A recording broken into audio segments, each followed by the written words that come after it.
சென்னை அடுத்த ஆவடியில் போதையில் இருந்த இளைஞர் ஒருவர் காவலர் மீது கற்களை வீசி தாக்க முயற்சிக்கும் காட்சி வெளியாகியுள்ளது. இது தொடர்பான கூடுதல் தகவல்களை நமது செய்தியாளர் சீனிவாசனிடம் கேட்கலாம். சீனிவாசன், வணக்கம். இது பற்றிய முழு விவரங்கள் என்ன, சொல்லுங்க. வணக்கம் யுவராணி. நேற்று மாலை 4:30 மணி அளவில் ஆவடி வீட்டு வசதி வாரிய பிரதான சாலையில் இளைஞர் ஒருவர் மது போதையில் கற்களை எடுத்து அந்த சாலையில் செல்லக்கூடிய பொதுமக்களையும் கடை வியாபாரியை தாக்கியதாக ஆவடி காவல் நிலையத்துக்கு தகவல் கிடைத்தது.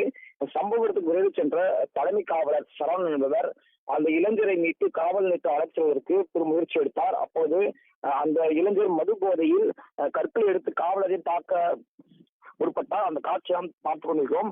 அப்போது காவலர் தன்னை தற்காத்துக் கொள்வதற்கும் அங்கிருந்த பொதுமக்களை நபரை மீட்பதற்காகவும் சிறிய பலத்தை பயன்படுத்தி அங்கிட்டு ஊட்டுக்கட்டை எடுத்து அந்த இளைஞரை தாக்கி காவல் நிலையத்துக்கு அழைத்து சென்றார். அப்பொழுது சட்ட ஒழுங்கு ஆய்வாளர் கிருஷ்ணமூர்த்தி அந்த இளைஞரை விசாரணை கொள்ளும்போது அந்த நபரது பெயர் லோகேஷ் என்பதும் அவர் தனியார் பால் நிலையத்தில் பணிபுரிவதும் தெரிய வந்தது. இந்த சம்பவம் அந்த பகுதியில் மிகப்பெரிய ஒரு பரபரப்பை ஏற்படுத்தியது. பொதுவெளியில் மது போதையில் இளைஞர் பொதுமக்களையும் பெண்களையும் தாக்கும் நபர் மீது தக்க நடவடிக்கை எடுக்க என பொதுமக்கள் கேட்டுக்கொண்டனர்.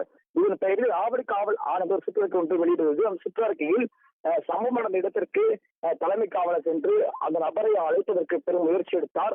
அந்த நபர் போதையில் தலைக்கேறிய நிலையில் அந்த காவலை தாக்க முற்பட்டதால் கொள்வதற்கும் அந்த அங்கிருக்கக்கூடிய பகுதி மக்களை பாதுகாப்பதற்கும் தான் அது செல்லில் ஈடுபட்டார் என்பது சுற்றறிக்கை ஒன்று ஆவடி காவல் அதிகம் வெளியிட்டிருக்கிறது.